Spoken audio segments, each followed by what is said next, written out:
Hello à tous! Salut, salut! On espère que vous allez bien. On espère que vous avez passé une bonne semaine.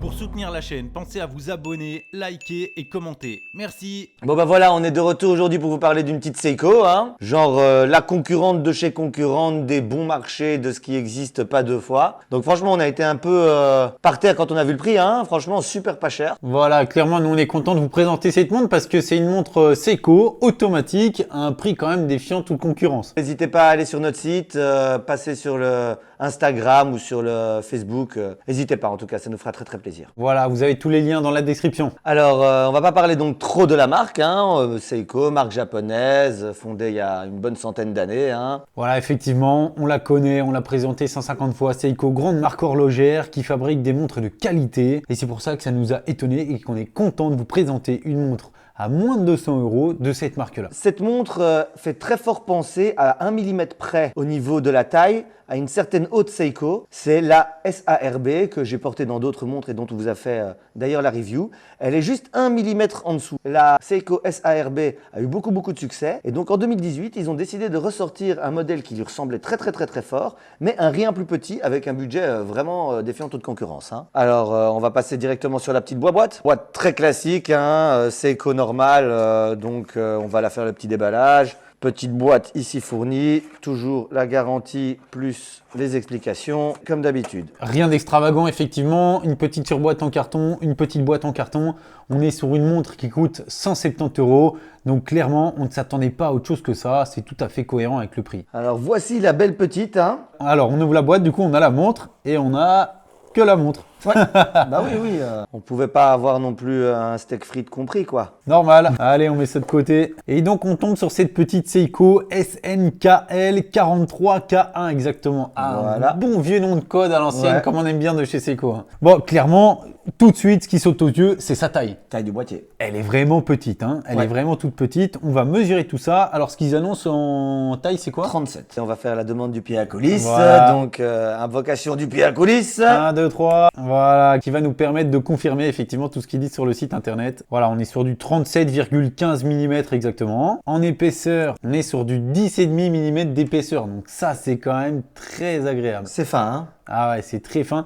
En fait, on a un verre plat vraiment des deux côtés, Mhm. et ce qui permet d'avoir quand même une épaisseur assez fine. À partir du moment où on arrive sur des montres qui font moins de 11 mm d'épaisseur, qu'on est dans les 10, c'est quand même assez sympa. Ça commence à devenir quand même assez fin, hein. On aime bien la finesse forcément, hein. Une grosse montre c'est une chose, une G-Shock c'en est une autre, mais avoir une fine montre très légère qu'on ne sent presque pas au poignet, c'est quand même pas désagréable non plus, hein. Allez, on continue les dimensions. En corne à corne, on a du 41,7 mm. C'est vraiment un petit modèle, hein, pour le C'est coup. un petit modèle, hein. Bah, budgétairement parlant, ils ont fait un petit modèle. Et en entre-corne, pour la largeur du bracelet, on a du 18 mm. Donc, C'est ça. alors, ce qui est cohérent avec la taille de la montre, par contre, et on va en parler un petit peu plus en détail après qu'on va parler du bracelet, mais on a un bracelet qui est quand même un petit peu plus large que l'entrecorne, puisque dès qu'il sort du boîtier, on arrive à du 20 mm. Donc ça donne un aspect de bracelet quand même assez large par rapport au boîtier. Alors le boîtier il est entièrement poli, hein. Il n'y a pas vraiment de jeu dessus, hein. Donc la lunette polie, boîtier poli, tout est poli, à part sur le bracelet, mais ça on en parlera juste après. Voilà, donc on a un boîtier vraiment très brillant pour le coup.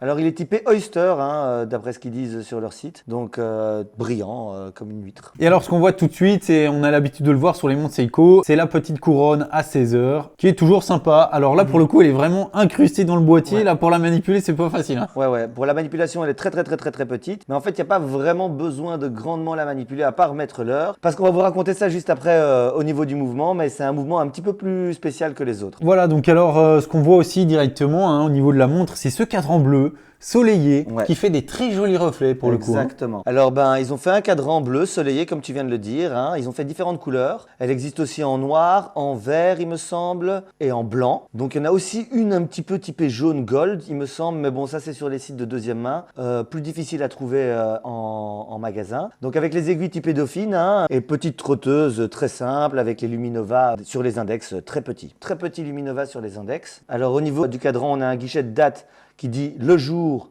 et la date. Donc c'est quand même pas mal hein, pour une petite. Hein, Ah ouais, c'est sympa hein, d'avoir le jour et la date sur une sur une petite montre toute comme petite ça, là, montre. c'est bien. Alors qu'est-ce qu'on a comme verre là-dessus, Mick? C'est du À verre ton minéral, avis, pour ce j'imagine. prix, Voilà. forcément, on a du verre minéral, on n'a pas du verre saphir. Ce qui est tout à fait normal. Voilà. Alors c'est du verre minéral ou c'est du verre plexiglas ou acrylique? C'est Hardlex, hein, ils notent Hardlex. Hardlex. Eux, ils notent Hardlex. Ouais, c'est le Hardlex de chez Seiko. De toute Voilà. façon, donc on sait qu'il a fait ses preuves, on sait que c'est un très bon verre. On va passer au bracelet. Hein. Alors le bracelet est très joli. Là on a un petit jeu entre l'acier poli et l'acier brossé avec ces deux petites lignes d'acier poli là au milieu. Moi ça me fait penser à la Omega Speedmaster pour le coup qui a aussi ces deux petites lignes d'acier poli au milieu du bracelet là. C'est quand même assez sympa. Boucle déployante, hein, toute simple. Voilà, on a la boucle déployante habituelle de chez Seiko avec les deux petits boutons pour la déverrouiller. Estopier Seiko 5, hein, comme d'habitude. Et avec ces trois petits micro-réglages qu'on retrouve sur la boucle habituelle. Alors qu'est-ce que tu penses toi du bracelet au final? Bah ça fait un peu toc toc toc quand on le voulais secoue, en parler. franchement. Ouais. Non, Franchement, il est fait un peu breloque.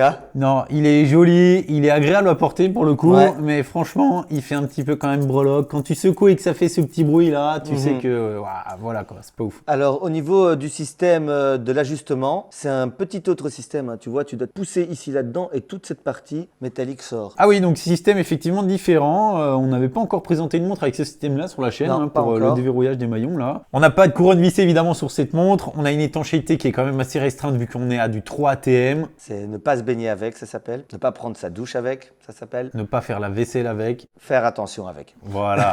Bon alors, qu'est-ce qu'on a comme mouvement sur cette montre, Mick? Il me semble que c'est le mouvement 7S26, donc un mouvement de chez Seiko, hein, très simple. Voilà, ça doit être un mouvement basique évidemment de chez Seiko. C'est pas un grand mouvement de chez Seiko. D'ailleurs, quand on tire la couronne, on s'aperçoit tout de suite déjà qu'on n'a pas le stop seconde. Ce qui est rare chez Seiko. C'est très rare pour le coup chez Seiko. 41 heures de réserve de marche quand même, mine de rien sur ce mouvement, c'est quand même assez sympa. Et sur cette montre quand même à 170 €, t'as quand même un fond de boîte ouvert qui laisse apercevoir ce mouvement automatique qui est quand même assez joli pour le coup. Donc, c'est il est quand vachement même pas mal. agréable. 21 600 alternances par heure, donc c'est quand même pas mal. Donc une belle fluidité de la petite trotteuse, on peut le dire. Donc franchement, pour un mouvement bas de gamme, hein, on peut le dire de chez Seiko, eh ben, il fait le taf. Ah, il fait le taf largement. Alors, un petit détail sur ce petit mouvement. En fait, il n'a pas de remontage manuel. Ça veut dire qu'en fait, vous devez le remonter en faisant le mouvement du poignet vous-même. Voilà, c'est pour ça que effectivement, quand on voit cette couronne qui est totalement incrustée au boîtier, c'est pas si gênant que ça finalement parce que ça sert à rien, on peut pas la remonter là. Tu peux la remonter autant que tu veux, ça ne remonte pas le mouvement. Effectivement, il y a que la masse oscillante qui va remonter le mouvement, ce qui est quand même assez étonnant